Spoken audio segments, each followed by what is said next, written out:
How to fix Danske Bank app not working. Let's get started. Solution 1. Update the app to its latest version. For that, launch your Play Store or App Store. Now at the very top, you're going to see the search box. Over there, type in the app name Danske and then search for it. With that, app will appear. After app appears, at the right corner of it, you're going to see the option of open or update.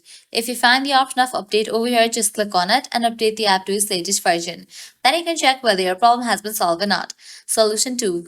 Clear cache for the app. For that, launch your settings. Scroll down, navigate to the option of general, head over to the option of iPhone storage.